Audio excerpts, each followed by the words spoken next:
Vous savez, hier soir encore, je parlais avec un homme que j'admire beaucoup, et je parlais comme les hommes politiques dont je me flatte qu'il soit un peu mon ami, qui est Howard Buten. Et vous savez que Howard consacre l'essentiel de sa vie, il fait des livres où il fait son spectacle Buffo, mais à son travail de psychologue pour les autistes.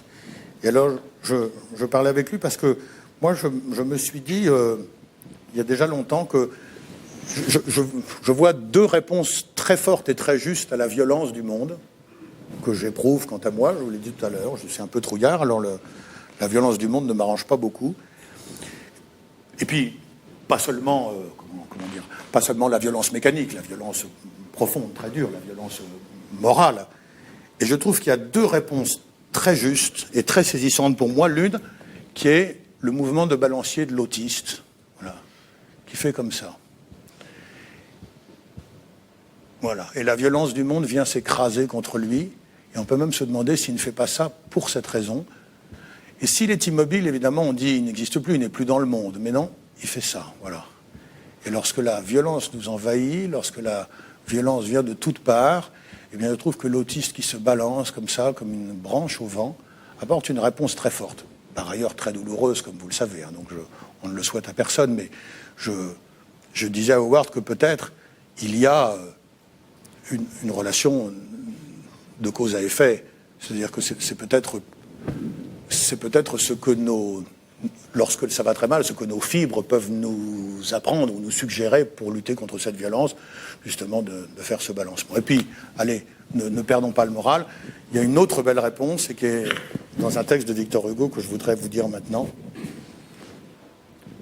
Ceux qui vivent, ce sont ceux qui luttent. Ce sont ceux dont un dessein ferme emplit l'âme et le front. Ceux qui d'un haut destin gravissent l'âpre cime. Ceux qui marchent pensifs et pris d'un but sublime, ayant devant les yeux sans cesse, nuit et jour, ou quelque saint labeur, ou quelque grand amour. C'est le prophète saint, prosterné devant l'arche, c'est le travailleur, pâtre, ouvrier, patriarche, ceux dont le cœur est bon, ceux dont les jours sont pleins. Ceux-là vivent, Seigneur. Les autres, je les plains, car de son vague ennui, le néant les enivre, car le plus lourd fardeau, c'est d'exister sans vivre. Inutiles, épars, ils traînent ici-bas le sombre accablement d'être en ne pensant pas. Ils s'appellent vulgus, plèbe, la tourbe, la foule. Ils sont ceux qui murmurent, applaudissent, sifflent, coulent, bat des mains, foule aux pieds, baille, dit oui, dit non, n'a jamais de figure et n'a jamais de nom.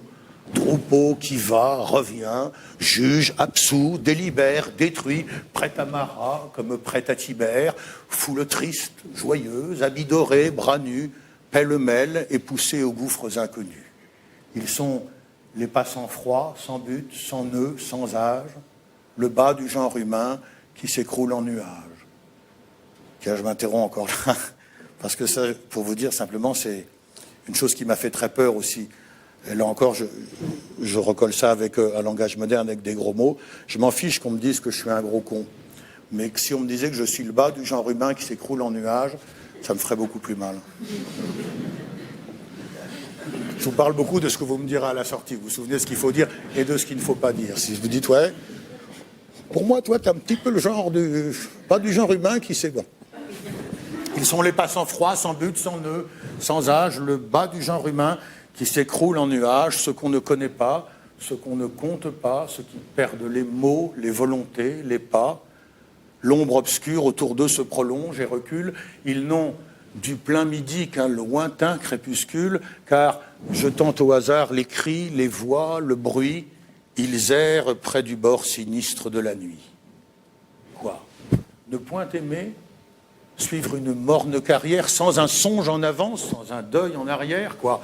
Marcher devant soi sans savoir où l'on va, rire de Jupiter sans croire à Jéhovah, regarder sans respect l'astre, la fleur, la femme, toujours vouloir le corps, ne jamais chercher l'âme, pour de vains résultats faire de vains efforts, n'attendre rien d'en haut, ciel, oublier les morts, oh non. Je ne suis point de cela. Grand, prospère, fier, puissant ou caché dans d'immondes repères, je les fuis et je crains leurs sentiers détestés. Et j'aimerais mieux être, ô fourmis des cités, tourbe, foule, homme faux, cœur mort, race déchue, un arbre dans les bois qu'une âme en vos cohues.